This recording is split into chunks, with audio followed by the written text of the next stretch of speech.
I want you to picture a scenario. It is, say, a Tuesday morning, maybe 10:30. You're sitting in a boardroom, or maybe you're just staring at a grid of faces on Zoom. Mm. And there's this palpable, heavy frustration in the air. The energy is just dead. The classic dry well workplace moment. I know it well. Exactly. But it's, it's worse than just boredom. It's confusion.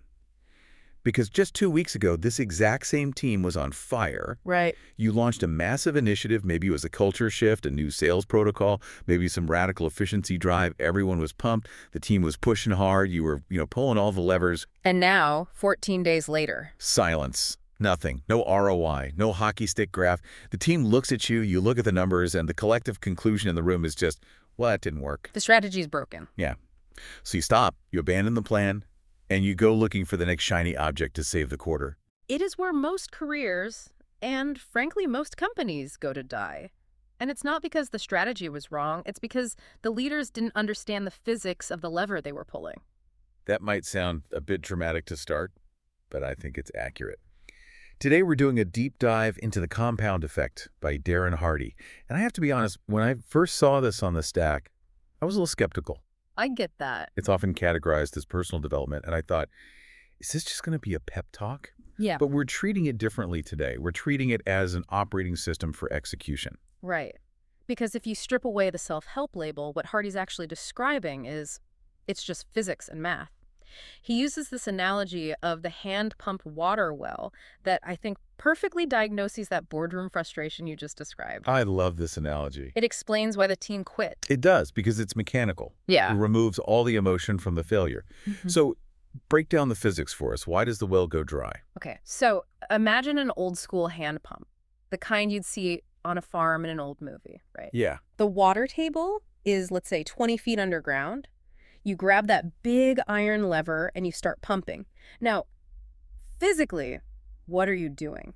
You're creating a vacuum. You're creating a vacuum in the pipe to suction the water up from the ground. And it's not easy. There's friction. It takes real muscle. Massive effort. Yeah. You're pumping, you're sweating, you're expending calories. But here's the critical part. For the first, 30 pumps, what do you see coming out of the spout? Nothing. Air. Dust. Maybe a spider if you're unlucky. Zero water. But, and this is the key underground physically, that water is rising. It's moving from 20 feet down to 10 feet to 5 feet. It's rushing up the pipe. But you can't see it. You can't see it. So the leader or the individual, they look at the dry spout, they look at their tired team, and they say, this lever is broken. They let go. And that is the moment of failure. Not because they couldn't pump, but because they stopped. And here's the kicker, the part that really explains the cost of inconsistency. When you let go of that lever, the water doesn't just sit there at 5 feet waiting for you to come back after your weekend off. No. The vacuum breaks, gravity takes over, the water falls all the way back to the bottom. So when you come back a week later to try the new strategy, you're not picking up where you left off. Not even close. You are starting from absolute zero. You have to expend that massive initial energy tax all over again just to get back to where you were. Hardy's point is that most high performers fail not because they're lazy, but because they start pumping right before the water hits the spout. They just live in this cycle. This constant cycle of starting, stopping, and restarting, which is the most energy inefficient way to run a business or a life. And that is the mission of this deep dive. We are not talking about working harder. We are talking about the physics of momentum. We want to help you avoid that start-stop cycle that kills growth. And to do that, we have to redefine the core concept. The compound effect isn't some fluffy slogan, it's a formula. And Hardy is very specific about it. Right. It's small, smart choices, plus consistency, plus time, radical difference. And it's that time variable that messes everyone up. Our brains, they're just not wired for exponential math. Not at all. We're wired for linear math. Right. 1 unit of effort equals 1 unit of result. That's how we think the world should work. We are just terrible at estimating exponential growth. That's why the magic penny riddle is still so effective after all these years. I know. If you've been in business for 10 minutes, you've heard this riddle. Would you take $3 million cash right now, or a single penny that doubles in value every day for 31 days? But let's actually walk through the timeline, because the feeling of it is where the insight is. Everyone says they'd take the penny because they know it's a trick question. But emotionally, if I put a briefcase with $3 million on the table right now and a duty penny on the other side... I'm taking the briefcase. I mean, come on. I have bills to pay. I have a mortgage. The penny feels like a huge risk. Right. And here's why. Let's look at day 5. You took the $3 million, you're driving a Ferrari, you're looking at vacation homes. The person who took the penny, What do they have? they have 16 cents. You look like a genius. They look like an absolute fool. Let's fast forward. Let's go to day 20. We are 2/3 of the way through the month. This has been 3 weeks of discipline for the penny person. On day 20, the penny is worth $5,243. Ouch. That's just painful. You still have your millions. The penny strategy looks like a complete and utter failure. It's been 20 days of discipline of doubling every single day, which is flawless execution, by the way, and they have enough money to buy a used Honda. Okay, what about day 29? We're 2 days away from the finish line. Even on day 29, the penny is at about $2.7 million. It is still behind the cash up front. That is just wild to think about. 29 days of grinding, of perfect consistency, and you're still losing. But then the magic happens. The curve goes vertical. On day 31, that penny is worth $10,737,000. More than 3 times the cash. And that is the insight. The compound effect is this invisible math operating in the background of every single business decision, every career trajectory. It is always working. The only question is it working for you or against you? Precisely. And in the real world, we don't get a nice, clean 31-day timeline where we see the final number. Our day 31 might be 10 years away. Exactly. And that gap, that chasm between the effort and the payoff is where people fall into what Hardy calls the traps. Let's unpack those traps, because the source material identifies 3 specific missteps that cause people to fail at this, even when they know the math.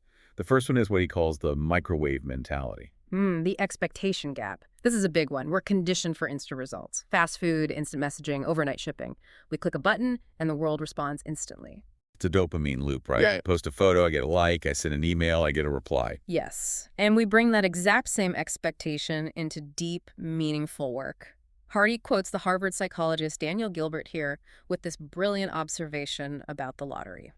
This one really stuck with me because it just exposes how bad we are at probability. It does.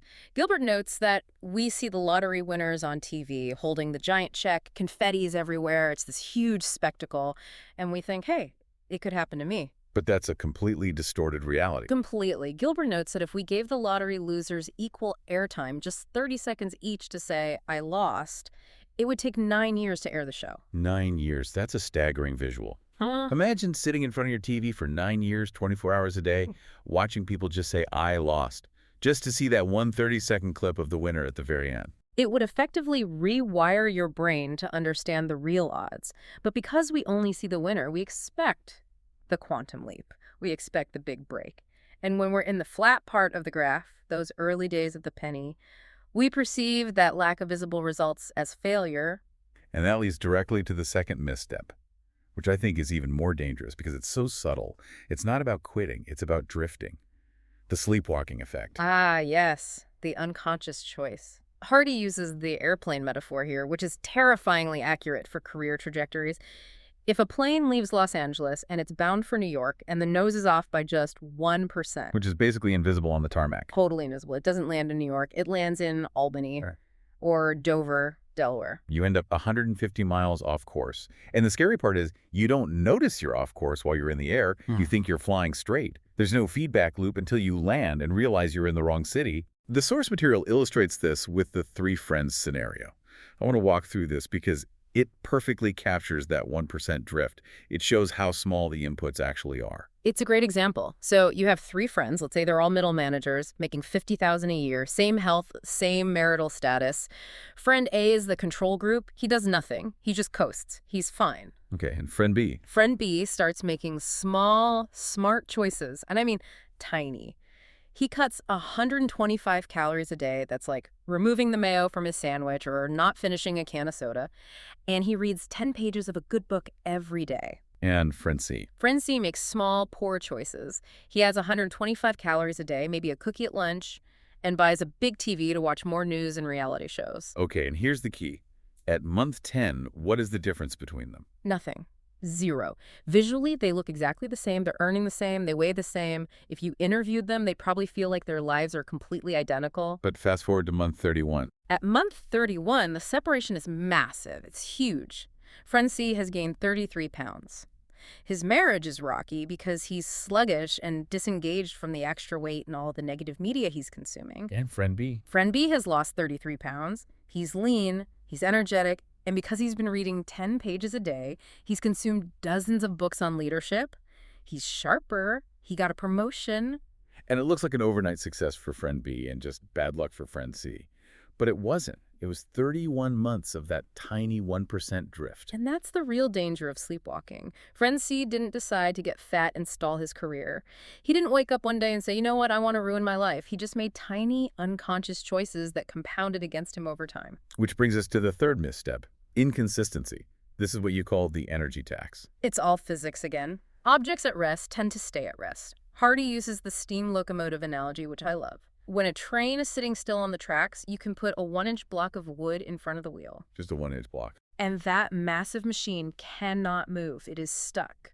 The static friction is just too high to overcome. But once it's moving. Once it's hitting 55 miles per hour, that same train can crash through a 5-foot concrete wall and keep going. It won't even feel it. And the problem in business, in our lives, is that we're constantly stopping the train. All the time. We start a project, we pause, we start a workout routine, we skip a week because we're busy.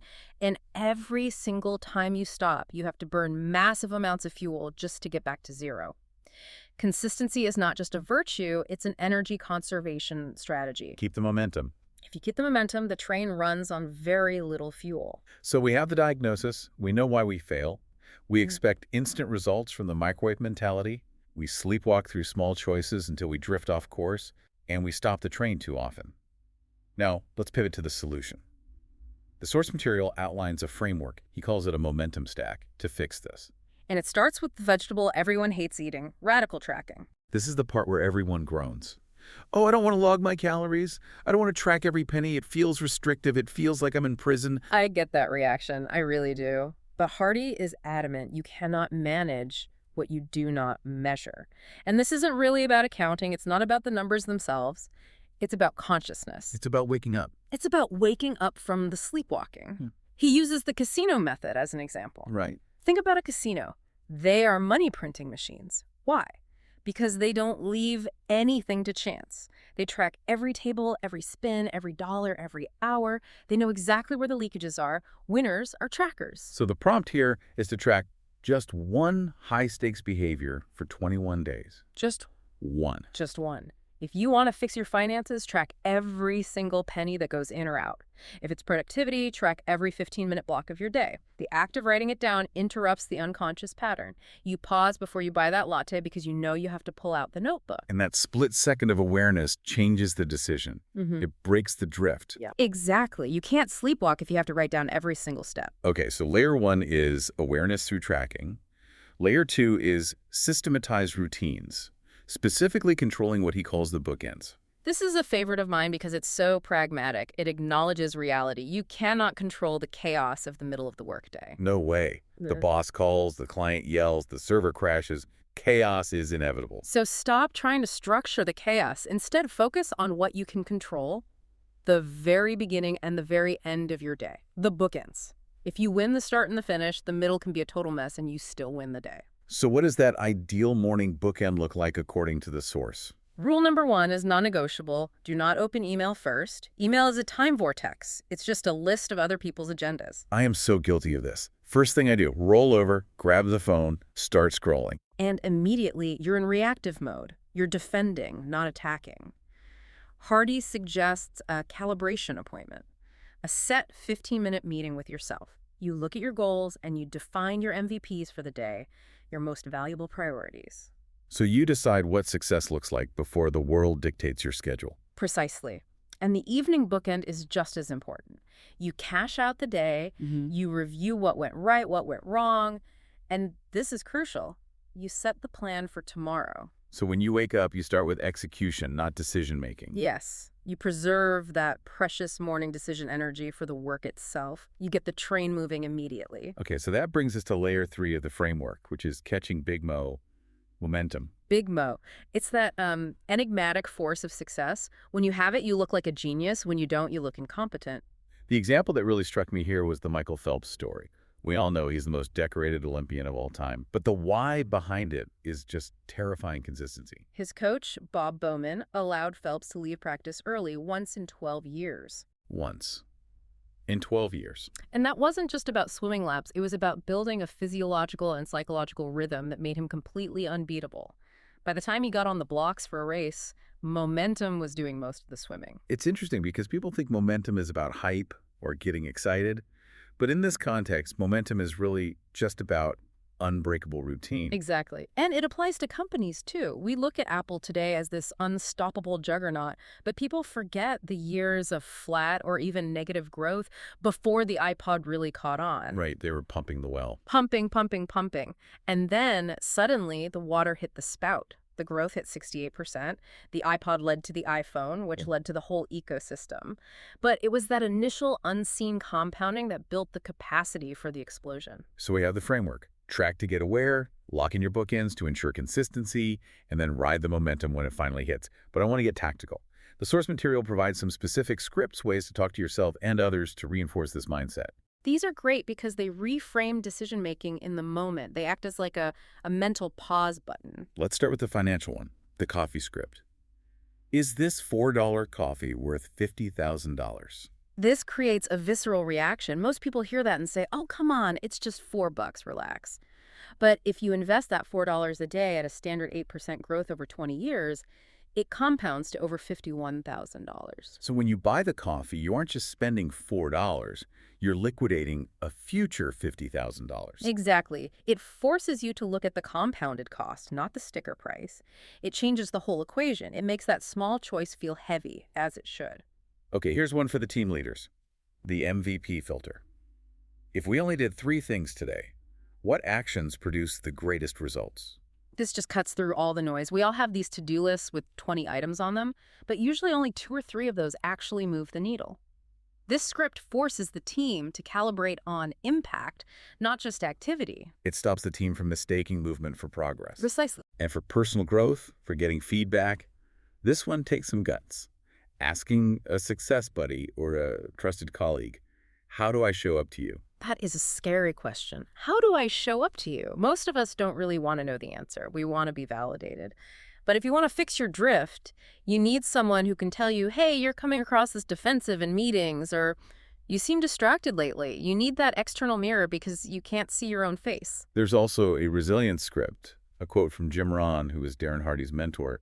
Don't wish it were easier, wish you were better. That is the ultimate accountability shift. Wishing it were easier puts the power outside of you, on the market, the economy, your boss. Wishing you were better puts the power right back in your hands. It's about building your internal capacity, not complaining about external conditions. Now let's talk relationships. This one is tough, but necessary.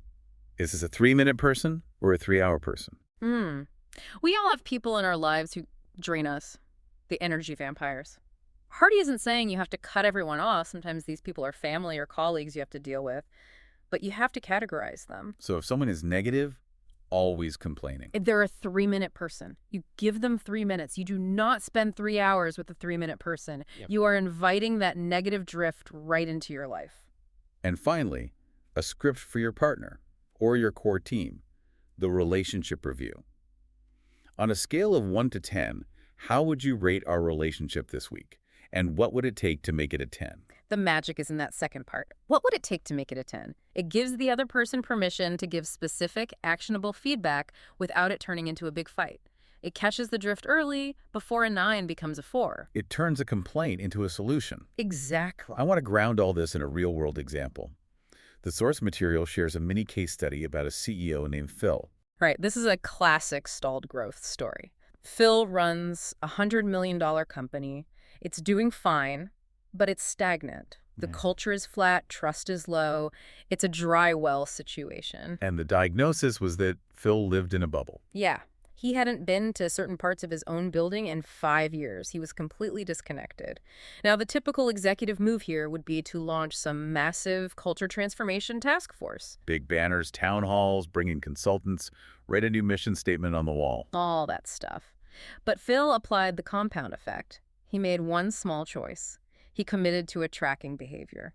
He decided to walk around the office 3 times a week with one single goal: find someone doing something right and thank them. That's it, just walking around and saying thanks. That's it, but he tracked it. He kept a log of who he spoke to. He was consistent. And what happened? At first, probably nothing. Maybe people thought he was spying on them. It was probably awkward. But he kept pumping the well. He did it consistently. And eventually, employees started to feel seen. They realized the boss was actually paying attention to good work, not just problems. And what was the ripple effect? Effort increased. That positive energy transferred to customer interactions. The customers felt the difference. Retention went up. Word of mouth improved. And the bottom line? 18 months later, net profits were up 30%, with zero additional marketing spend. That is the power of the penny. A tiny, consistent, tracked behavior, just walking around and saying thank you, compounded into a massive P&L result. It wasn't the walking that did it. It was the consistency. It was the fact that he didn't stop pumping the well after 2 weeks when the results weren't visible yet. So bringing this all home, we have the theory, we have the framework, we have the scripts. If our listener wants to start this today, right, and right now, as soon as this deep dive ends, what's the battle plan? Okay, we can boil it down to 3 actions and 1 metric. Action 1. Pick one vice to fast. Identify one habit that controls you. Maybe it's the news, maybe it's sugar, maybe it's complaining, and just stop it for 30 days. This isn't just about health or productivity, is it? It's deeper than that. No, it's about proving to yourself that you are the alpha dog in your own life. It's about reestablishing control over your own impulses. Because if you can't say no to a cookie, you're not going to be able to say no to the bigger drifts that derail your career. Action 2. Install the bookends. Lock in that morning calibration and that evening review. Protect the start and end of your day from the chaos of the world. That's your sacred time. And action 3. Audit your circle. You have to. Identify your expanded associations, the people who pull you up, who challenge you, and your dissociations, the people who drag you down. You are the average of the 5 people you spend the most time with. If your circle is drifting, you will drift with them. Period. And the metric. How do you track that? The rhythm register. It's super simple. Create a simple chart. List the 4 to 6 key behaviors you want to hit every day, and just check them off. Your only goal is to create an unbroken chain. Don't worry about the results yet. Just worry about keeping the chain alive. I want to leave everyone with a final thought from the source material that really summarizes this whole philosophy for me. It's the golf analogy. Oh, it's a stunning statistic. The difference between the #1 golfer in the world and the #10 golfer is practically invisible to the naked eye. It's an average of only 1.9 strokes per tournament. Less than 2 strokes over 4 days of play. That's one bad putt. That's nothing. But the difference in prize money, it's 5 times. 5x. 5 times the reward for a less than 2% difference in performance. And that is the takeaway. You don't need to be 1,000% better to get 1,000% better results. You just need to be 1% better, consistently. That is the compound effect. So keep pumping the well, even if you can't see the water yet. It's rising. Thanks for diving in with us. See you next time.